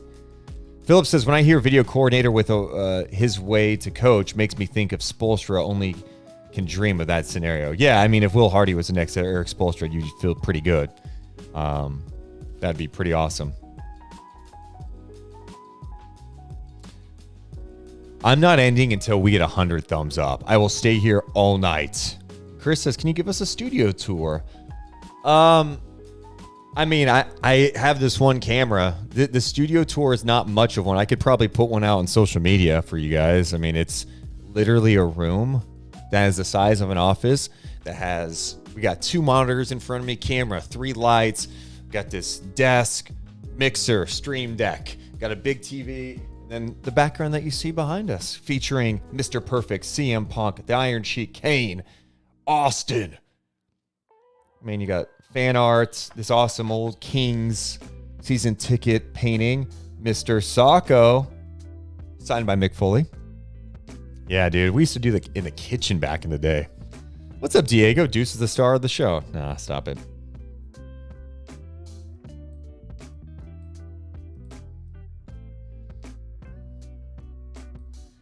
Deuce, do you think we will have a coach before the lottery May 17th? Yes, I do. I could be wrong, but I you know, if they're interviewing people this week, whittling it down, maybe you do another round next week. I would say next couple weeks, week and a half to 2 weeks, they should probably name a coach. I mean, I guess anything's possible. Something changes. I don't know, but I'd be surprised if they didn't have one by draft lottery. Then you get the new coach in here, form the coaching staff, go through the draft workouts. Yeah.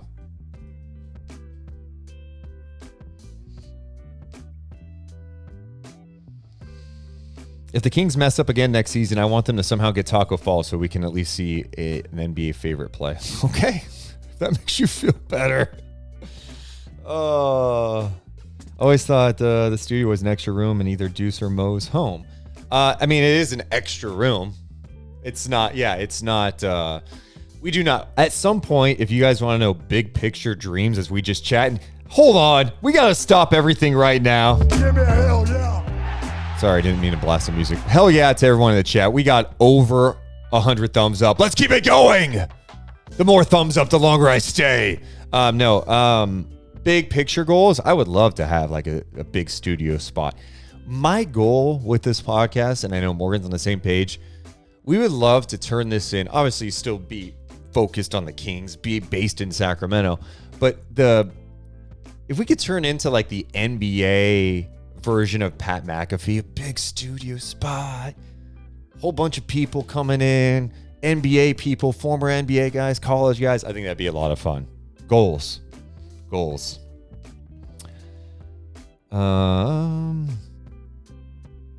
Ian, thank you for the kind words.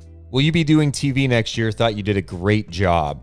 I really appreciate that. I hope so. I love to be back in some way. You know, my role at NBC Sports California this year was as a contributor. So it's not as if I would do the WebEx things. I filled in hosting one pre and post game, which was an amazing experience. I'd love to be more involved on that.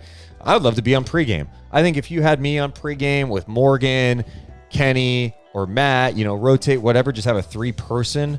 I think we could create something pretty cool there that it doesn't have to be like every other pregame show. I think, me and Morgan have legit chemistry, obviously been doing the podcast. I think I have the ability to bring some stuff out of people. And yeah, I think that'd be cool.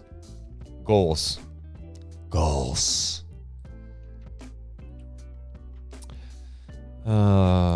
Let's see here.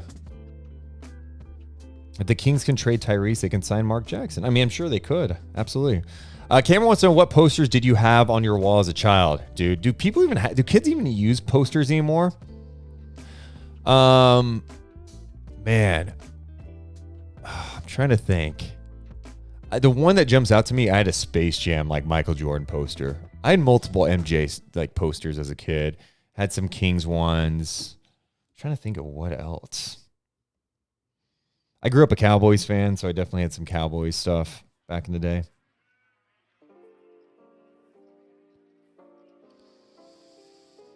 Just get it right, Kings. Okay, yeah. Diego, who is your number one player target for the offseason? Dude, great question. Well, it's going to be hard to get free agents. I like Jeremy Grant. I think trading for someone like that, if you didn't have to give up a ton for, I'm interested in Jeremy Grant. I think he'd help the team a lot. Patrick, I would love to see Deuce get so famous that he gets stunned by Kevin Owens on a future Raw in Sacramento. Oh, God. I would love that. Roger says, more weird Kenny Thomas comments with Deuce postgame. Dude. That was, I could not believe that. It was the Kings taking on the Mavs, and Kenny, it was the Kings, it was a tough loss. The Mavs didn't have Luka. De'Aaron had a hell of a game, 40-plus points, and I asked Kenny post-game, I'm like, they're in my ear, like, hey, man, you got a couple more minutes. Why don't you ask about something? Because they're always talking. You have a thing in your ear. They're always talking to you. Hey, go to this, go to this. All right, 2 minutes. So I'm like, all right, let me just vibe with Kenny. So I'm like, Kenny, man, I mean, you score 40, great game, but you lose. I mean, that obviously, even if you get your career high, that's not a great feeling because you lose the game.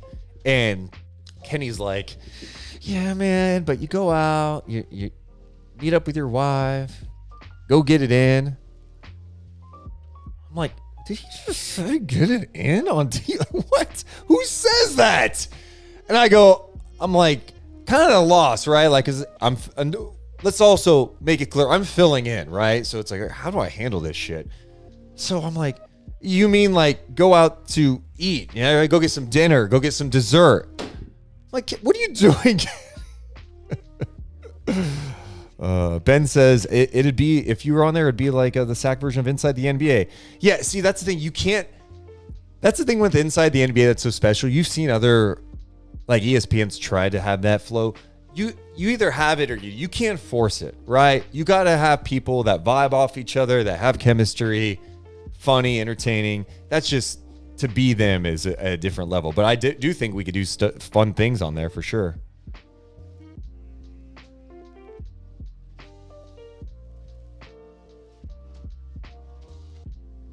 Deuce for Kings commentator. Thank you. What do you think about TJ Warren in free agency? TJ Warren, interesting name. I like TJ Warren pre-injury. Then, he had that awesome bubble experience, put up some monster numbers. Then he got hurt, hasn't played in like 2 years. Do you take a flyer on a guy like that if, he was on the cheap? Sure. But in terms of, I need to know a lot about his health. Like, what's going on? It's been a couple of years. How are you feeling? To count on him as like a major contributor would be tough. NFL draft tonight, you watching or couldn't care less? No, I mean, playoffs are on, and I'm just not as invested in the NFL at this point. I watch the games, but, it's just draft. And plus, like, locally, there's no, it's not like the Niners have some first-round pick. I mean, I'm interested to see what happens with Debo for sure if something happens.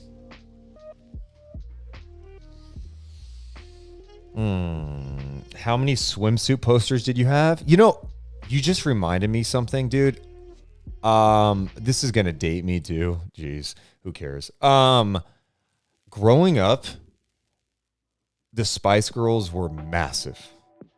And dude, little Deucey, little 10-year-old, I guess, horn dog Deuce, was obsessed with Ginger Spice. I don't know if you guys would have predicted that, but Ginger Spice, I was all about Ginger Spice. I had a Spice World poster, movie Spice World. I had a Spice World poster on my wall. Oh my God. I can't believe that movie sucked too. That was a terrible movie in hindsight. Dude, Sporty Spot. I think I liked them all, but Ginger was the one. Who do you have? You had Baby Spice, Sporty, Posh, Scary, and Ginger. Oh my God. Spice Girls.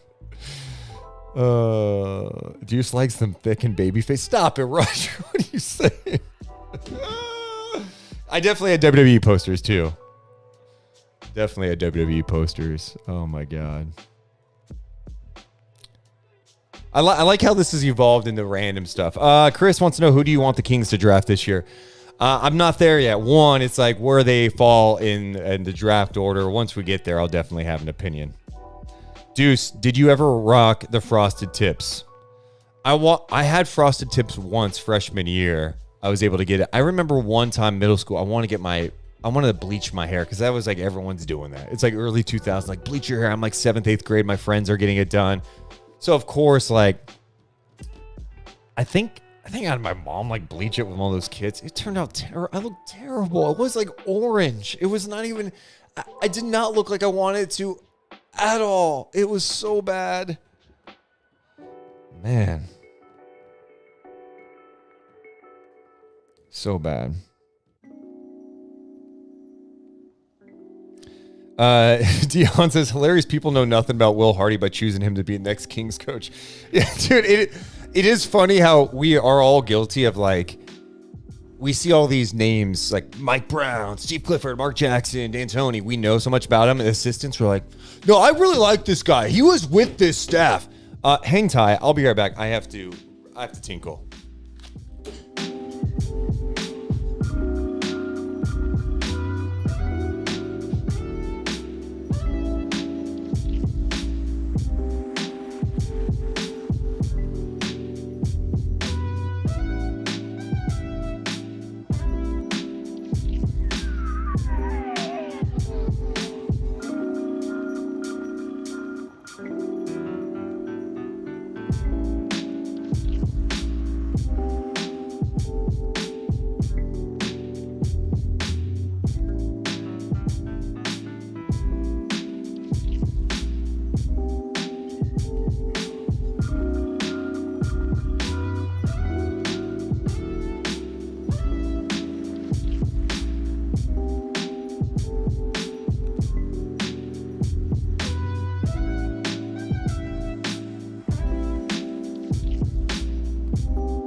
Time out. What is wrong with me?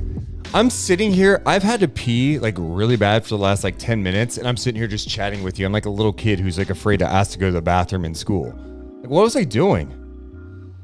Oh my God. It was bad. By the way, D-Lo and Casey coming up at noon. I'm just going to stay on until their show starts. Then you can easily just go over the D-Lo and Casey. We'll raid them right after 2. How about that? Yeah, it was straight tinkle time. Dude, oh my God, I feel so much better. Oh, man. Deuce's bladder is the size of a peanut. Dude, I have had a couple of coffees today. I'm sipping on a LaCroix. Legit, this version, like the cola version, is so good. Deuce, were you a sneakerhead? No. You know why I wasn't a sneakerhead? We couldn't afford it. I mean, it would be like a highlight for me. Like, I'm trying to think of places. Well, growing up, it was like Payless Shoe Source. That's still around, right? That's where I'd get my shoes as. Like, going into middle school, I remember it was a big deal. Went to like Ross one time and got some like, I don't even know if they were Nikes. I think my first time I had Nikes might have been in high school. I could not have a good shoe game. I wasn't allowed to. We didn't have the money, man.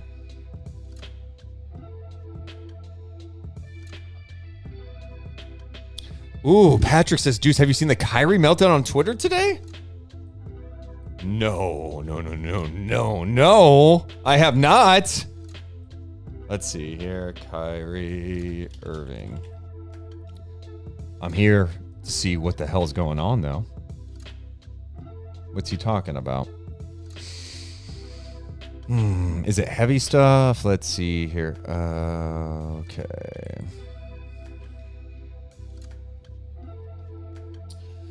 When I see my name on my brother or sister's names being spun through the media, I refer to all my research about who they are. Their job is to control public perception, all while profiting up, discussing, discrediting, disrespecting people's lives for entertainment. I send shots at the puppet masters, not the puppets. All puppets do is run around society trying to gain popularity and state opinions. What a lie. My name is worth billions to these media corporations. My brothers and sisters who deal with this know exactly what I mean.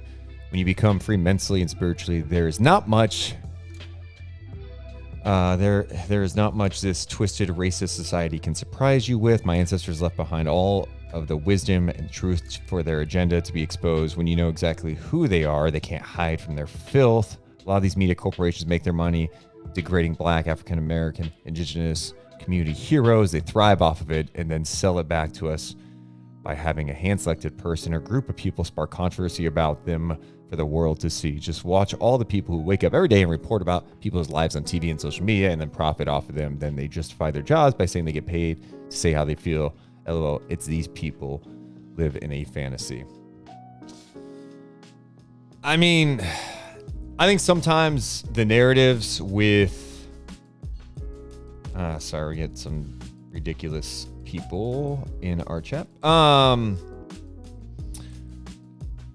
I think sometimes the conversation surrounding NBA players on social media and on TV with some of like the hot take shows, I don't totally get down with either. I think we just go too far sometimes. Like the stuff that Kevin Durant's getting slammed because he had a bad series. And it's like, no, like I think there's a way to be critical and fair about it. And from Kyrie's perspective, I hear what he's saying. At the same time, it's like, it's sports. Like people are going to have opinions on it and they're going to have thoughts on it. And you would hope that the conversation could be cool and productive and we could celebrate the game as opposed to tearing down all the time. But there's going to be some moments, especially when you're a star player, where you're going to be criticized for how you play. That's the reality.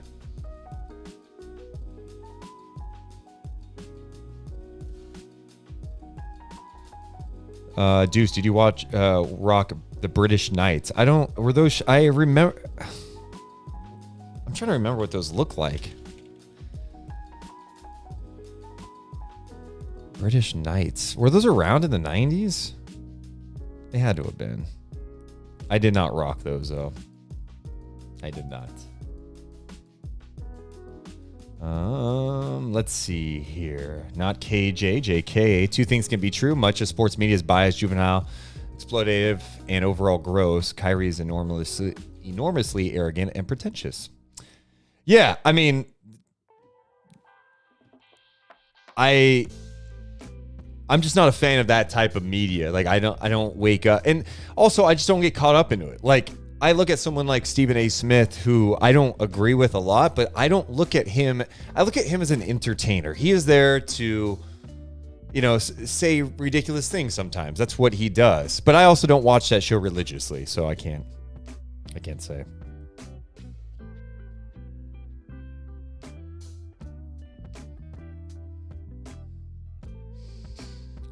British Knights were like bootleg Air Force Ones, dude. I think maybe freshman year I got like some Adidas. They were hot there. Dion says, we literally did not hear about Will Hardy's name until last week. How many of Phil Jackson or Don Nelson's assistants were good coaches? I think Will Hardy's name has been thrown around. I mean, I think there was even a story last year saying that like he could be the guy that takes over as Spurs head coach once Pop retires. So, but I'm with you. But I also don't know how often like we talk about assistant coaches until jobs come up, and then you start doing some digging, and you as a fan or someone covering it, you're gonna see these candidates and look stuff up about them and try to, based on your research, pick the person that most interests you. I don't have a problem with it. But to act as if like any of these guys is for sure going to be the next great one, you just don't know. Absolutely.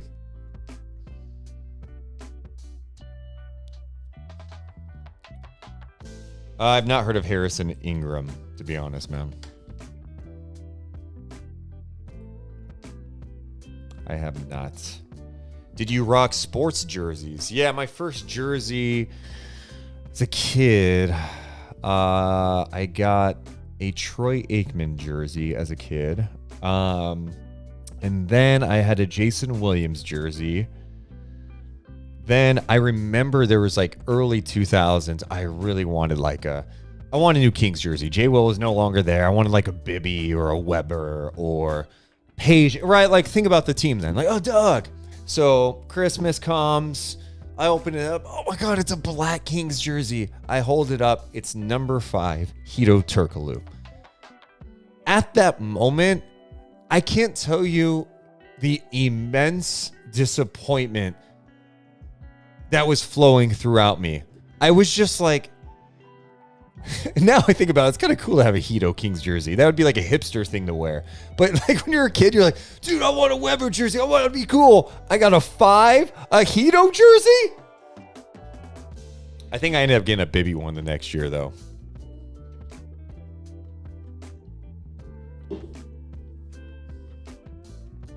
Deuce, my point about Will Hardy is we have heard NBA players and teams talk about Rico Hines, Cassell, Darvin Ham, not Will Hardy.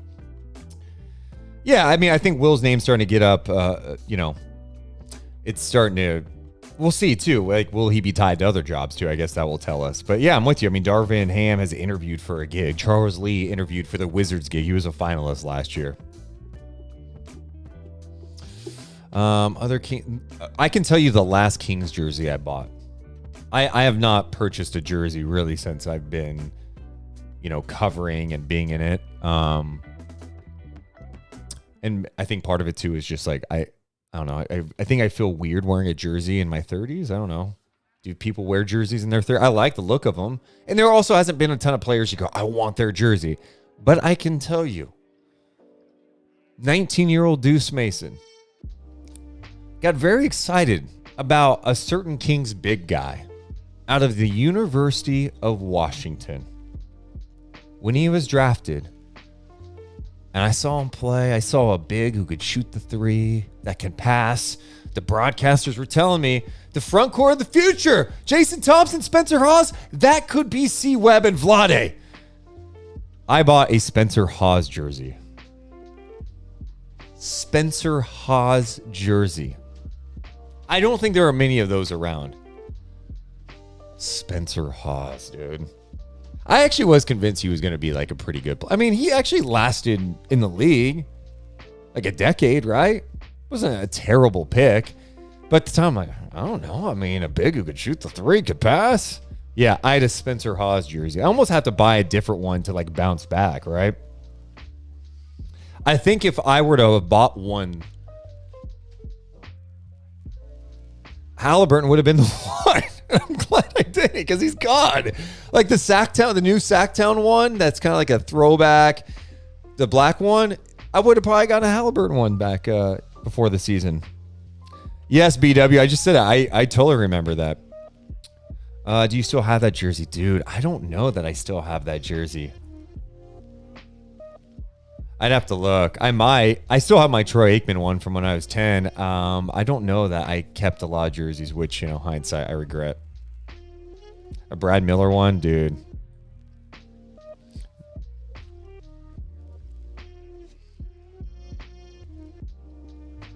Victor says, I bought a Tyrese jersey the night before he got traded. So before a game, this was probably, I don't know, January. And have you guys, I'm sure most people from Sacramento have been to McCooney or you're aware of it. So before the game, I ran into Taro and he was with someone who was like, oh, I want to buy a Kings jersey. And they're like, oh yeah, who do you think you should buy? And I'm like, well, I mean, look, you never know, right? There's a lot of changeover, but if I were to buy one, I would definitely go with Halliburton. He's going to be here. And that person went upstairs to the Kings team store and bought like an authentic Tyrese Halliburton jersey. Probably because I put it over. I was like, oh, I mean, he's going to be here. Like, you can definitely, he's going to be here like a decade. You're going to be fine with it. Yeah. That's rough. That is really rough. But also, like, the thing with jerseys too, like, I understand fans like don't want a jersey of someone that doesn't, stay in the same spot for a long time. But honestly, nowadays, like, they're likely to move, even the great ones. Like, it's more rare that Tim Duncan or Kobe, right? Like, they're not staying. Or Steph, Clay, like, it's more likely it's a Kevin Durant where it's like, all right, bounce around. Harden, bounce around. Kyrie. These guys bounce around so much in today's game. So, word of advice, buy someone you like. I do feel bad for those. Like, I definitely been at Kings game and still see people rocking a Papa Giannis jersey, which I'm like, damn, you bought a Papa Giannis one? Like, I'm just so curious. Like, what put you over? Were you just like, hey, I have to get the new draft pick one, so I have to go with a Papa Giannis one? Like, it's not like he was like super hyped. I understand the people that bought like a Ben McLemore jersey his rookie year because it's like, dude, like Kansas, he could shoot it. Oh, so smooth. Like, there was some hype about him. There was some excitement. Even Thomas Robinson, there was some excitement. He was projected to be like a number 2 pick at one point. It's like, okay. Man. Is it bad I bought the Halliburton jersey after he got traded because it was on clearance? No. I respect that. Bill says, I have a Bonzi Wells one I got just before he left as a free agent. That's a good one. Bonzi Wells. Was he number... Was he 42? Now I gotta look it up. Bonzi Wells Kings. Yes, 42. I have some great Bonzi Wells memories from that year. Octopus Ear said, no way, I hated Thomas Robinson. I couldn't believe we drafted him.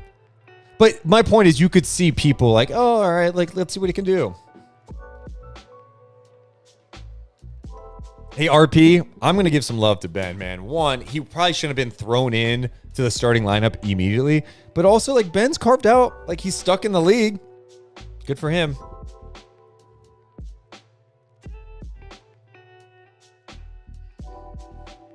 I still want us to bring back the black jerseys. Yeah, I'm with you. I thought they looked great this year. All right, man. Dude, here's my... I struggle with this. Ninja says, I copped a gold standard Bibby. That's fire. Also, Bonzi really fumbled the bag after that year with the Kings. Yeah, he did. Dude, what? The gold jersey, I feel like with the younger generation, they kind of dig it. It's interesting because I think that is regarded as one of the worst sports jerseys of all time. That and the Mavericks one that looked like a garbage bag that lasted for like a year in Dallas. Yeah, I think with jerseys, I get more attached to like the early, the 95, 96 to 2003 jerseys, right? That logo, probably because that was the most success. What's up, Alex? Martin says, my first ever jersey was a Tim Duncan jersey. Also have my Kevin Martin jersey I got right before he got traded. I'm looking for more on eBay. It's hard.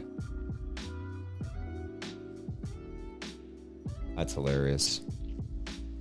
If you haven't, make sure to subscribe to this channel on YouTube. Also give us a thumbs up. If you're on the Twitch channel, make sure to hit the follow button like Cammy did about an hour ago. Is it me or the patch jerseys tacky? I don't know if they're tacky. I think I've gotten used to them. I think the league has done a good job of like not making them too big, and it could be worse. I also think in America it's just not as accepted, right? We're just, what jersey sponsors? We've never had that. You look at these soccer jerseys, that's all they have. See you, Tyler. Thanks for coming through, man. Dwayne Coswell. You have one of those? Wow. Oh, man. Let me do a refresh here on Twitch.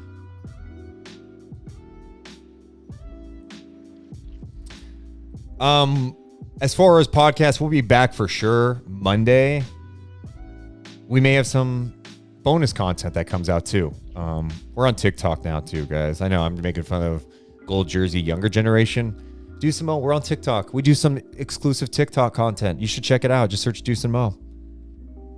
Mrs. Matt going over to KC, D-Lo and Casey. Yep, I'm ending now too. I'm gonna raid them once they're live on Twitch. I don't see them on Twitch. Our piece is calling it now. The Kings are jumping the top 2.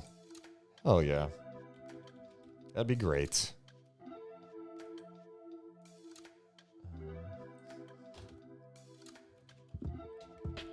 All right. Well, hey, I appreciate everyone hanging out with us today for James Ham. Let's hope Morgan gets better.